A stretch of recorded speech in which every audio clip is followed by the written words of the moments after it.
My husband proposed a spa trip, which was supposed to be a fun excursion for just the two of us. However, he ended up bringing along our son and his wife, with whom I had an icy relationship. He did this without even asking me. After we arrived at the hotel, my daughter-in-law said to me, "You know, if you hate us that much, just sleep in the parking lot or something." She and my son continued to mock me, and my husband did nothing to stop them. Finally, I lost my patience. "Fine, have it your way. I'll sleep outside tonight. Goodbye." With that, I stormed out to the hotel parking lot and sat in the rental car. Eventually, I decided to go for a nighttime drive to clear my mind. I enjoyed my drive through the city until dawn, when I heard the screeching sirens of ambulances and fire trucks. I restarted my phone, which I had turned off to prevent more arguments throughout the night, and instantly received a tremendous amount of incoming calls from my husband and son. "Honey, where are you? What are you doing? Do you have any idea how many times I've tried calling and texting you?" My husband and son were in near hysterics at this point, yelling and sobbing at me over the phone about how their indoor smoking had caused a major fire commotion at the hotel. Throughout all of this, neither of them so much as offered the simplest of apologies to me. I was absolutely disgusted. So, when I had a chance to speak, I asked my husband, "Hey, which is more important to you, me or Eric and his wife?" "What? Where did that question come from? This is not the time to get into all of that." "No, trust me, I get it. It's all crystal clear to me now. Eric is yours and that woman's child anyway. You don't care about me at all anymore." My husband and son both went dead silent, bewildered by my words. With the floor all mine, I slowly began revealing a secret. The secret that my husband and I had kept from our son until this very moment. My name is Lucy. I'm 46 years old. My husband, Ben, and I have been married for 20 years. We both work for the same toy manufacturing company. We have a son, Eric, who recently married his college sweetheart, Amy. To those around us, we seem to be a normal, happy family, but everything is not as it seems. One evening, when I was cooking dinner after work, I saw that my husband was in his office doing some research on the computer. "Ben, what are you up to in there?" Genuinely curious, I peeked into the office to see that Ben was scrolling a travel agency website. He looked back at me and said, "I was just thinking that it's past time we made some travel plans." I replied, "A trip? That sounds great!" I squealed in excitement. "You know, we're both always working, so we don't get many opportunities for a nice little vacation. I want to get out there and stretch my wings once in a while, don't you?" "Yes, I absolutely do. I've been thinking the same thing." Thankfully, we were entering our company's off-season, so it was easy for the two of us to take some time off. Just thinking about the trip made me so excited. My husband was helpful around the house right after we got married, but he eventually stopped doing housework altogether, saying he was always too tired after work. So I was left to do most of it myself. Working and doing all that housework was starting to get exhausting, but a trip like this would be just what I needed to relax and blow off some steam. Most of all, I was just overjoyed that my husband, who seemed to be only interested in himself and his work, and rarely even spoke to me on some days, wanted to go on a vacation together. I've already started planning the trip, and it's going great, but there is something that I'm not sure I should even tell you. Something you shouldn't tell me? Well, now I really want to know. What is it? You probably already know where this is going, don't you? It's about Eric and Amy. Upon hearing the names of my son and his wife, my smile instantly faded. Yes, that's right. My son, Eric, has seemed to genuinely dislike me ever since junior high. He mostly ignores me when I call out to him, and on the rare occasion that he does respond, he says, "It's nothing, Mom," or "Don't talk to me." In the worst cases, he would say, "Get back to cooking," or just give me my allowance. Sometimes he would even lock the front door of the house and put a chain on it so I couldn't get in. At first, I thought it was just a rebellious phase. You know, the kind that every kid goes through. But when his awful behavior continued for several years, I started to get worried and consulted my husband about it several times. However, I got the same answer every time. That's just part of being a teenager, isn't it? You were a kid once too, you should understand. He never tried to discipline Eric, no matter how badly his behavior affected me. I really did try to understand, but no matter how many times I tried to confront Eric, his attitude and behavior never seemed to change. When he married Amy, I wasn't invited to the wedding, nor did I receive any kind of thank you when I sent a letter of congratulations. Eventually, he brought Amy to our house to introduce us. From the moment I met her, I knew we were not compatible. With her brightly dyed hair, pierced ears, gaudy makeup, and flashy clothes, she looked about as bold as she acted. Amy acted normally in front of my husband and Eric, but as soon as she was alone with me, she dropped the act. She sat there staring at me, glaring.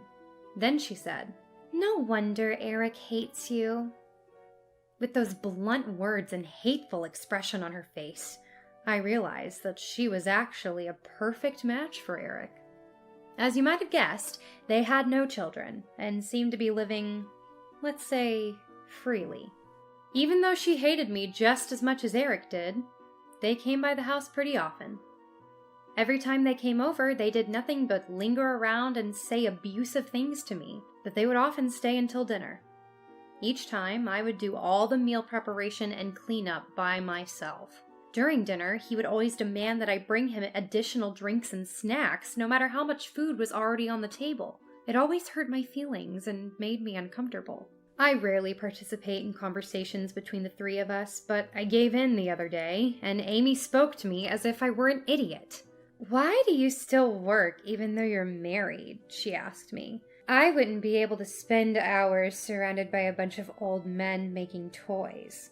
Mind you, Amy doesn't work because she insists on Eric providing for her. But it seems that Amy has a strong habit of slacking off and wouldn't last long even if she did find a job.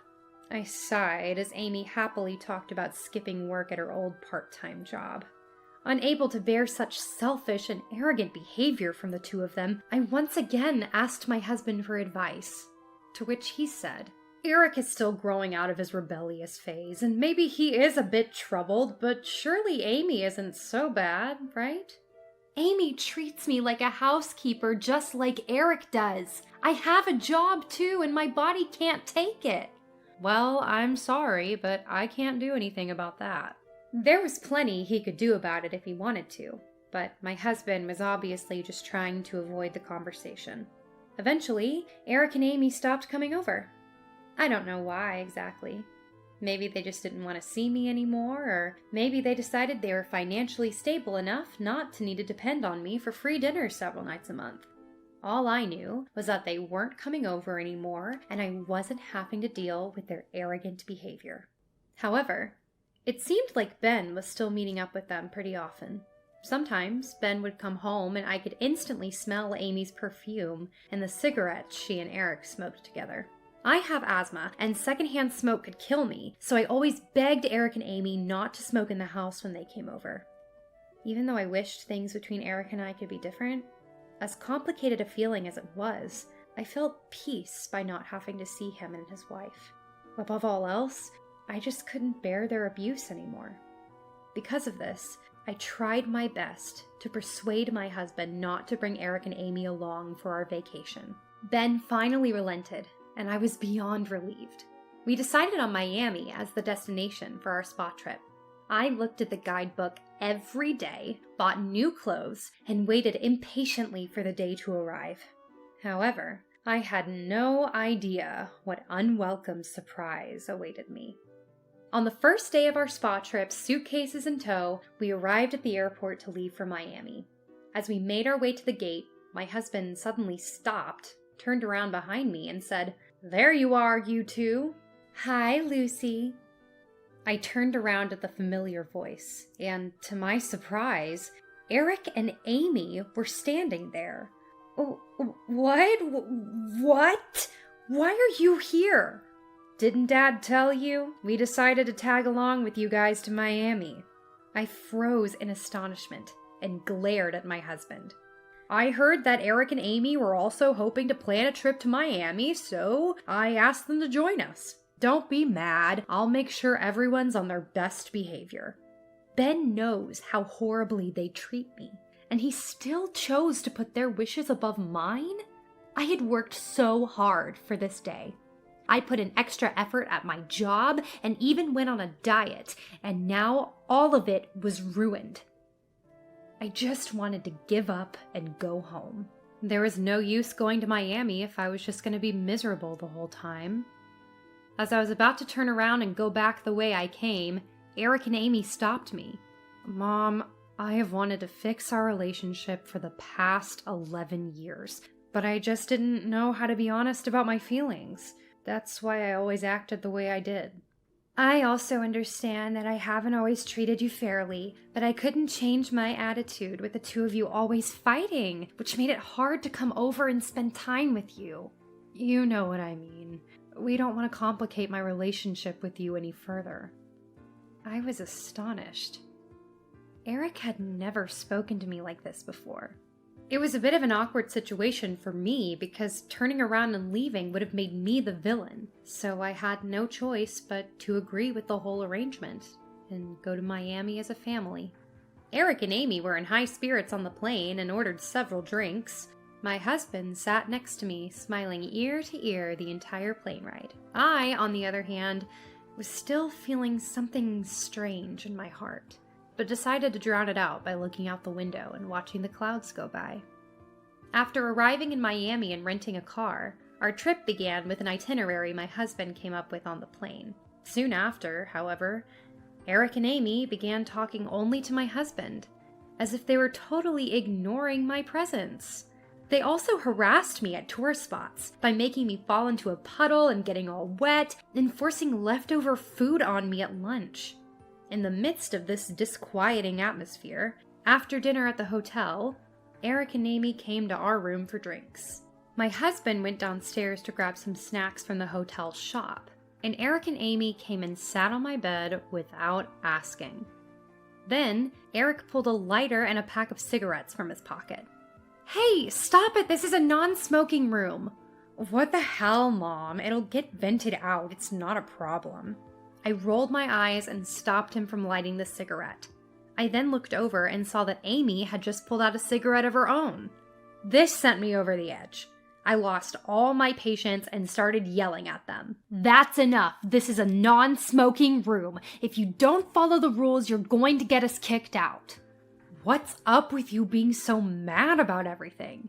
You know I have asthma, and you also know that smoking isn't allowed here anyway. Disregard your own mother's health if you want, but you have to follow hotel rules. Ugh, Mom, you are way too serious. This side of you has annoyed me for so long. Smoking in a non-smoking room is beyond insane. You need to calm down. What's wrong with being a little excited on a trip and smoking a little? You know, if you hate us that much, just sleep in the parking lot or something.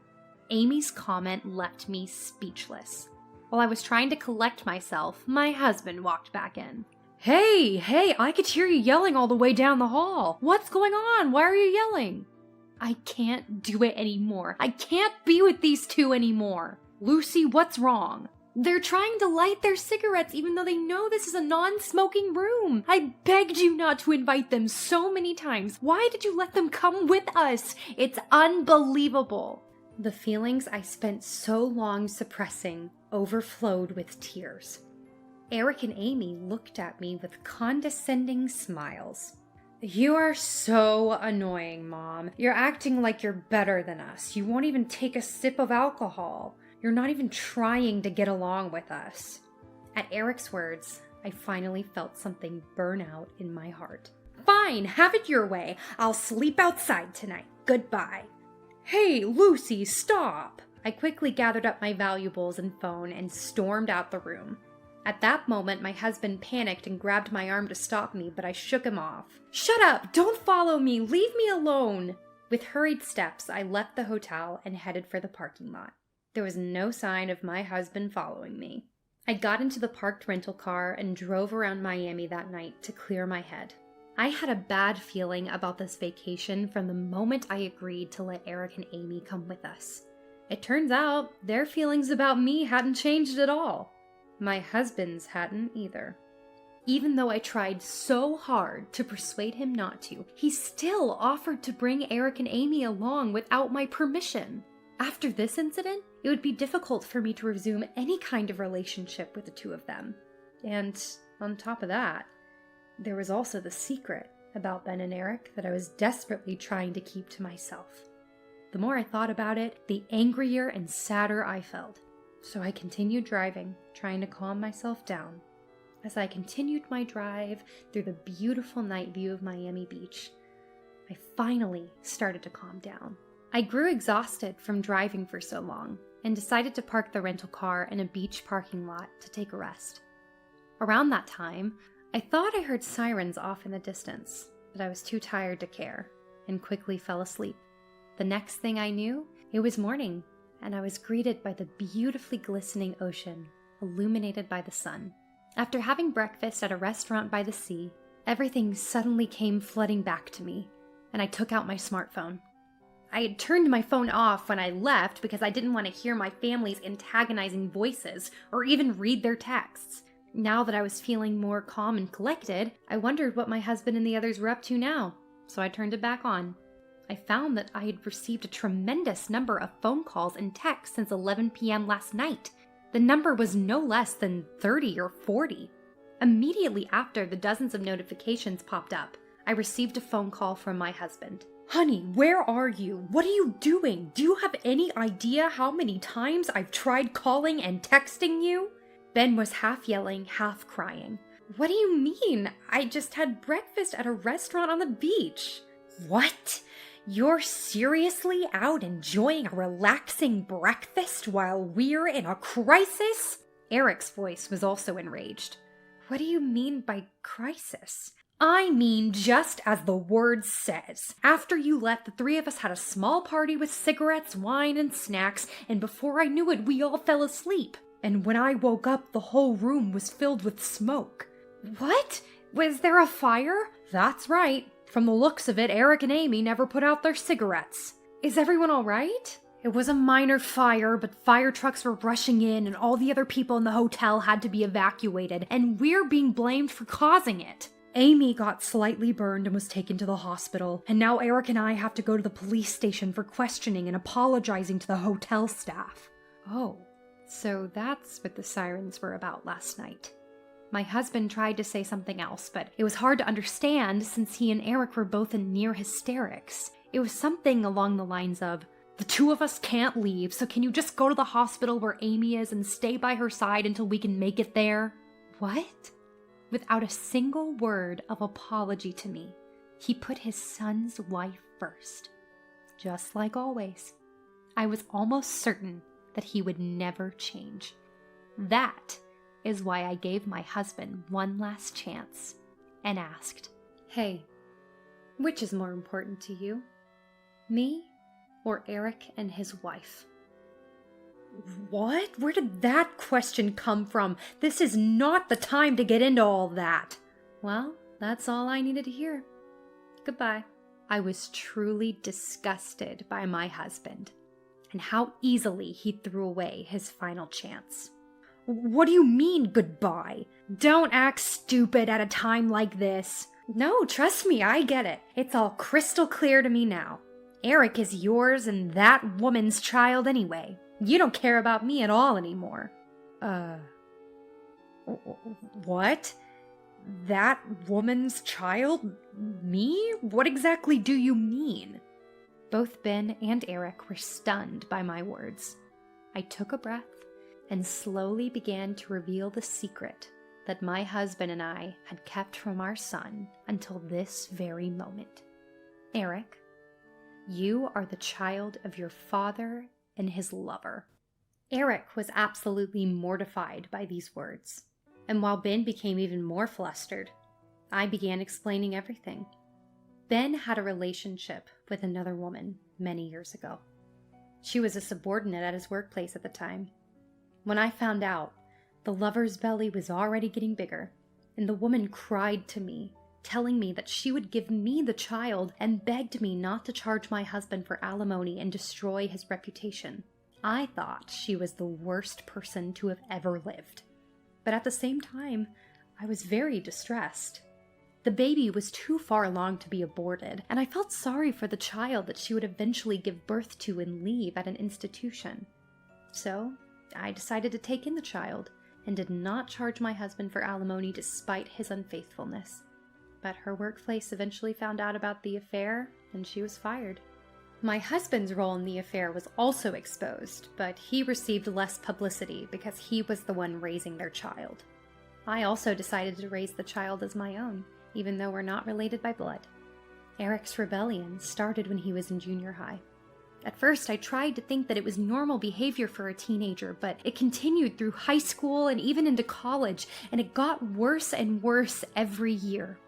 All this time, I knew that Eric was the child of another woman, but I could not find the right way or time to tell him. Perhaps I just didn't want him to know the truth, because I was bound to him and his father out of love, and had raised him as my own for so many years. When I explained all of this to Eric, he shouted over the phone in pure shock. "How is this even possible? I'm the child of another woman? It's old and worn now, but there is proof. Do you want to see it? I make sure to keep it with me at all times because I know your father would destroy it if I left it at home." "You're lying! You're saying you're not really my mother?" "I'm telling nothing but the truth. I've tried to be a real mother for so long, but I can't do it anymore. I guess we have had such a hard time getting along because your blood actually belongs to that cheating mistress of your father's." Hearing my words, Eric grew completely silent, as if he had nothing to say in return. My husband broke the silence by verbally attacking me. "You promised never to tell him." "Maybe I did, but promises don't matter between us anymore. Just be thankful that I put up with you for 24 years. Goodbye." My husband continued to scream at me, but I hung up the phone and quickly blocked him, along with Eric and Amy for good measure. After that, I returned home after enjoying the Miami trip alone, without ever going back to the hotel or hospital. I then packed up my belongings and brought everything to my parents' house, prepared the divorce papers, and sent them to my husband. Afterwards, a colleague at work told me what happened to the 3 people I used to consider family. He told me that the police had berated them for a long time about smoking in the non-smoking room. Then, the hotel demanded a large amount of compensation from them for property endangerment and causing a disturbance. Ben, Eric, and Amy would have to somehow come up with that large sum of money on their own. Later, with the help of a lawyer hired by my parents who heard about the situation, Ben and I quickly finalized our divorce. Furthermore, word of our separation quickly spread throughout our workplace, and Ben, who was not performing as well as he used to, quietly resigned. I heard that Ben was unable to find a new job, borrowed money from all kinds of acquaintances, and finally went broke. Eric's income and mental state have apparently also become unstable due to this incident. He and Amy have been arguing every day and are deeply unhappy in their marriage due to the stress of their increasingly difficult life. As for me, I found myself completely absorbed with the beach's charm, and now I go back to Miami several times a year with my parents and friends. My work life is better than ever, and my hard work is being recognized more than ever before without Ben around to steal my thunder. I have been appointed as manager of the accounting department. Well, that's how it is. So I'll take that luxury foreign car off your hands. It's wasted on a plain woman like Margareta. Just the other day, my folks were saying they wanted to buy a new car. Ever since we got married, my husband, Brandon, has become increasingly selfish. He even started coveting the precious car I got from my parents. I had been enduring it for a long time, but even I had reached my limit. My name is Margareta. I'm 25 years old. I met my husband, Brandon, at college, and we have been married for 2 years.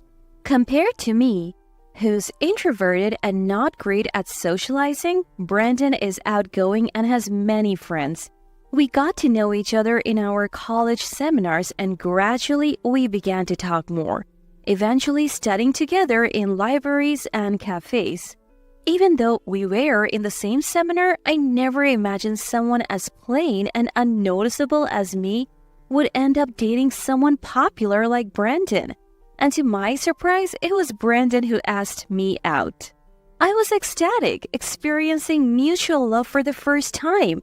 Of course, I immediately said yes to his proposal and our relationship started.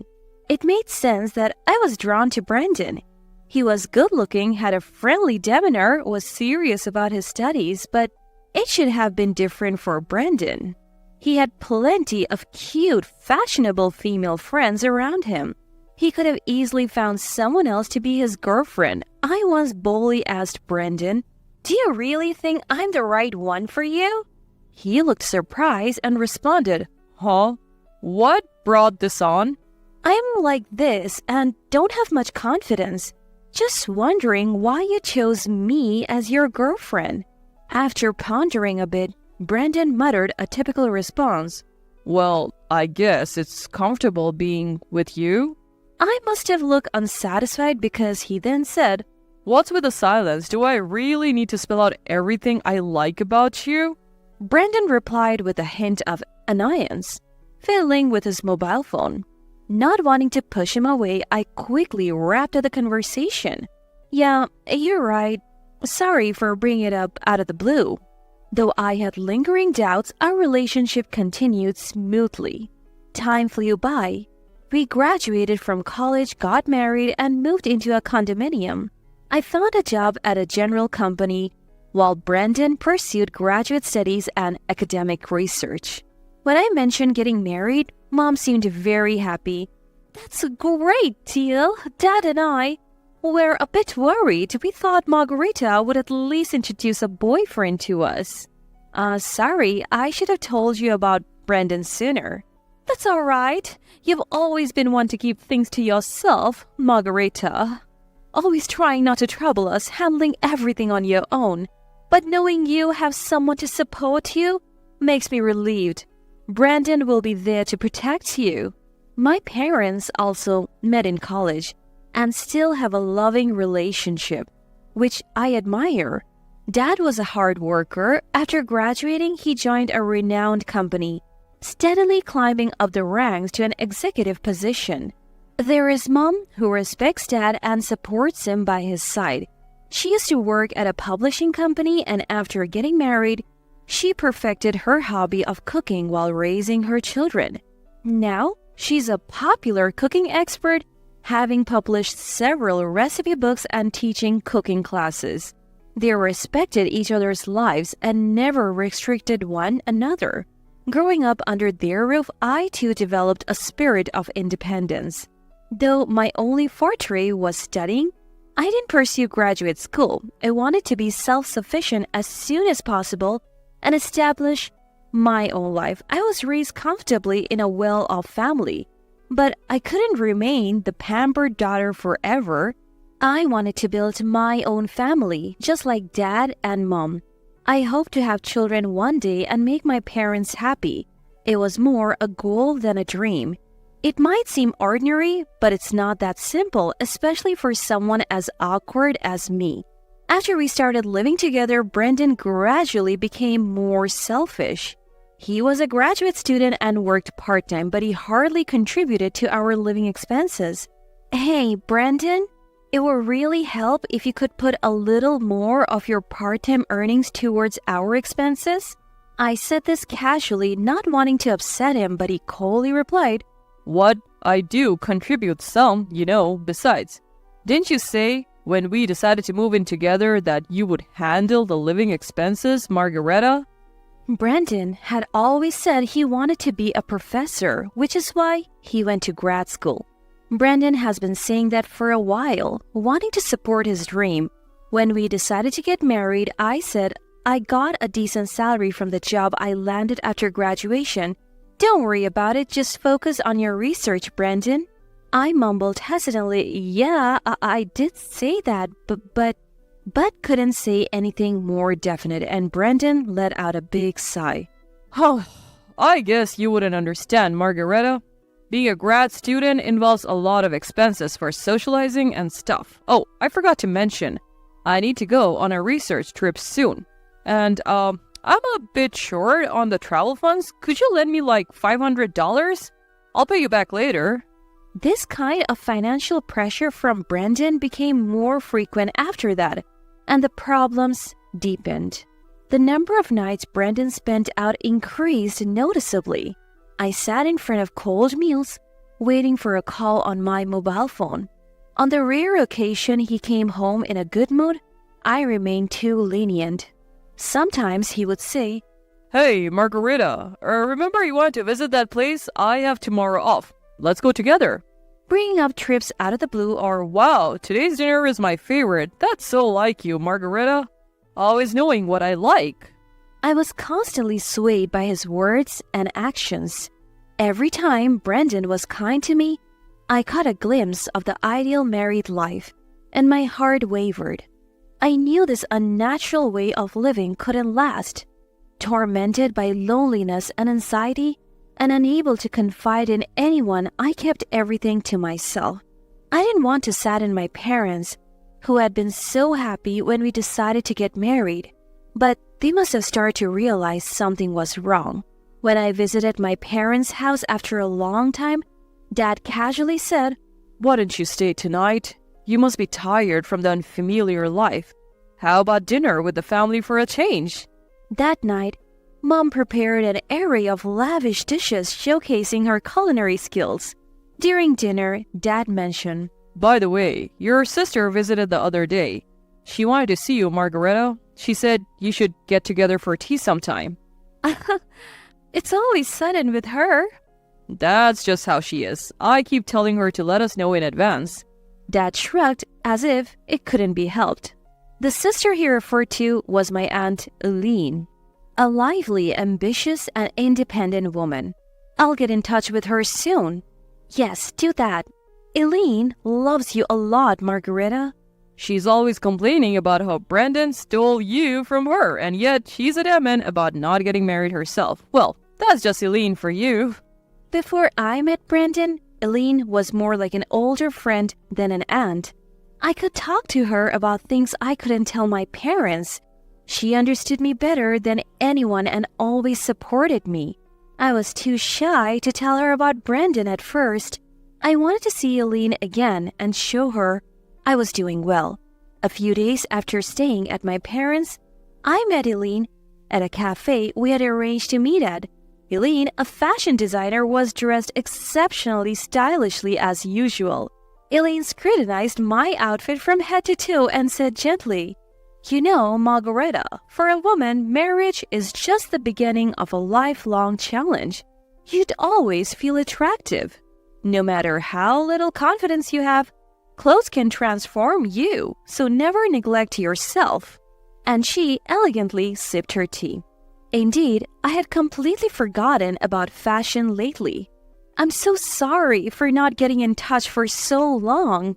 I apologized in a low voice, and Eileen said, That's just like you, Margareta. Being honest and serious is great, but being too timid comes from a lack of experience.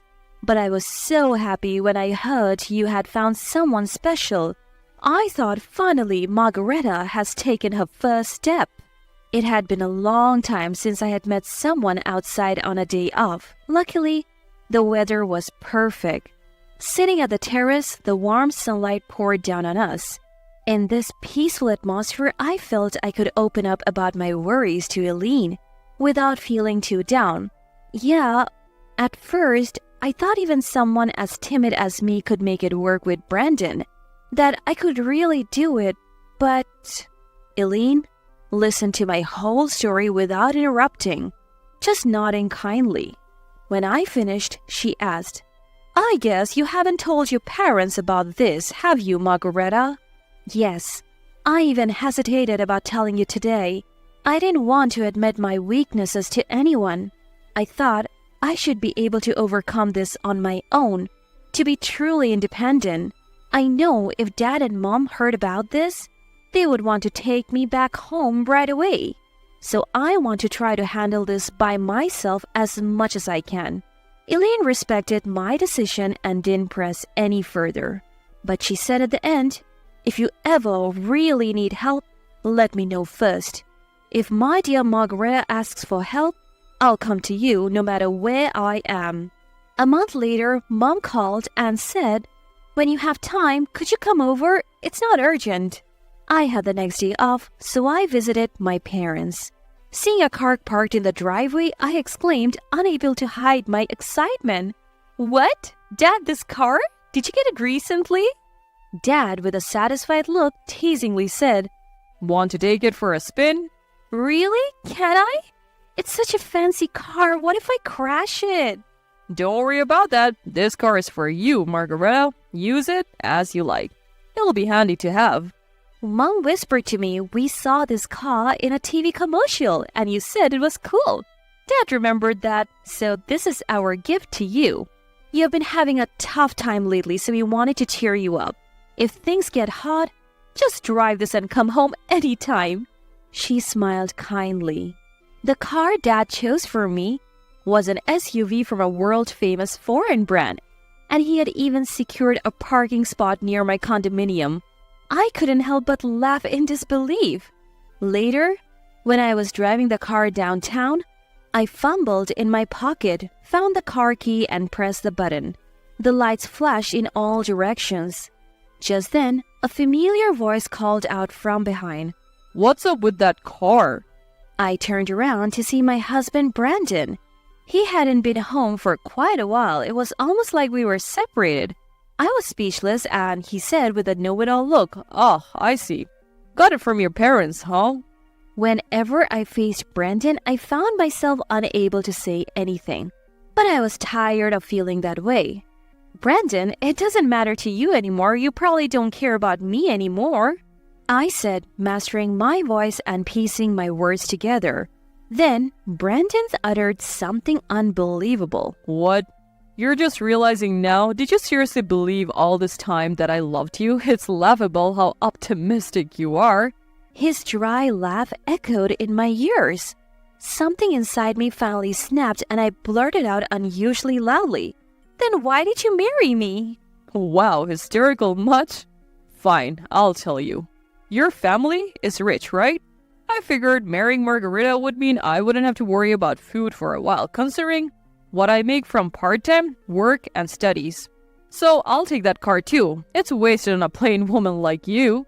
My parents were just saying they wanted to change their car. It's like killing two birds with one stone. Doing a favor for my parents. Brandon was completely unabashed, spouting his justification. Oh, and if you refuse, we're getting a divorce. You know, without me, you might never find another man. So think hard at home and what's the right decision. Brandon threw these words and left abruptly. I was left in a state of anger and sorrow. Overwhelmed by a terrible headache, breathing ragged, I sat in the driver's seat for a while, waiting for my emotions to settle. Then I took out my phone and called my Aunt Elaine. A few days later, things took a rapid turn. I readily agreed to the divorce and left the condominium to return to my parents' home. My parents welcomed me with open arms and life finally seemed to regain some tranquility. But a week later, during a peaceful afternoon, an unwelcome visitor arrived. My ex-husband Brendan stood at the front door accompanied by his parents. After they were ushered into the living room, Brendan's father started. We're here to discuss our son's divorce. It's quite urgent. His tone was intimidating. When writing the divorce papers, Brendan was told by Margareta, if you don't agree to the divorce, I'll ruin your future. With my parents' connections in the university, it would be easy to crush a junior grad student's career if their only daughter cries to them. He truly loved Margareta. Such treatment is too much. This is clear intimidation. We could easily contest the divorce. He was deceived by a terrible woman. Behind her plain appearance, she's a mean-spirited, greedy woman. Poor Brandon. I heard she paid him to stay away. She must have had men over. We need to go to family court and claim Brandon was threatened by his wife. But if there is an appropriate apology, things might change. For instance, if Margareta gives up that car she's driving, that might smooth things over. Brandon remained silent beside his protesting parents. Suddenly, the doorbell rang, and after a brief pause, Mom sighed and went to the door. Elaine appeared behind Mom as she returned to the living room. Sorry, I'm late. How far have you gotten in the discussion? Brandon's family had met Elaine once at my wedding. What are you doing here? It's rude to barge in like that. We're busy now. Outsiders should leave. No, don't be like that. You hear about Brandon's divorce, right? How does an outsider like you know about that? I was informed by my brother earlier. I couldn't stay away from such a crucial moment for my dear niece. Elaine gave a small reassuring glance. You're probably here to cancel the divorce or beg for money. Can you still say that after seeing this? Elaine pulled out a stack of documents from her bag, spread them out on the table, and showed them. I hired a detective to investigate. It seems Brandon, despite being married, has been cheating with several women. He rarely came home because of that. He took advantage of Margareta's kindness to live as he pleased, even begging for money. That's nonsense. I was just busy with my research at the university. When I did come home, we ate together and went on trips, right? We were like any other married couple, right, Margareta? Say something. Brandon, you don't need to say anything. We'll handle this. It's not your fault. We understand, said his father. That's right. These documents from who knows where are surely lies. Our Brandon would never cheat. He's such a kind and excellent son. His mother protested. You may be kind to your parents, but that's only within your family. The apple doesn't fall far from the tree. Now, Brandon's mother, please look at these photos, Elaine said, pulling out a picture from the documents. Recently, I stayed at a hotel for a business meeting and saw Nicholas there. He was with a beautiful woman looking quite intimate, so I asked the detective to investigate Nicholas too. The results were as I expected. You understand, don't you? Brandon's mother's face turned pale. She grabbed the documents and scanned them intensely. What is this, Nicholas? Since when have you been doing this? It's a lie. All lies. Veronica, stop looking. Give me that. Nicholas, looking panicked, tried to snatch the documents, but it was too late. Veronica, distraught, confronted Nicholas. You have been doing this behind my back? The car you wanted so badly was for her in these photos, wasn't it? No matter how Nicholas tried to calm her, Veronica wouldn't listen. The discussion about Brandon's divorce was forgotten. Veronica left the house crying, and Nicholas hurried after her. Brandon, left behind, said, Hey, wait, what about me? And followed them out in confusion. We all remained in stunned silence for a while, but Elaine was the only one with a satisfied look winking at me. Later, Elaine told me that Brandon's parents did indeed get divorced. You won't fall for such a terrible man again. Let's make you more attractive. I'll teach you everything about polishing yourself as a woman. Despite her busy schedule, Elaine visited me and took me to various places.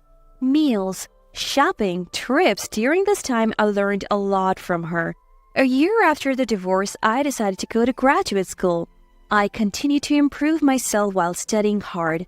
Time flew, and one day, someone called out to me at a street intersection. I turned around to see Brandon. It's been a while. You changed a lot, haven't you? At first, I didn't even recognize you. Brandon said, looking at me intently.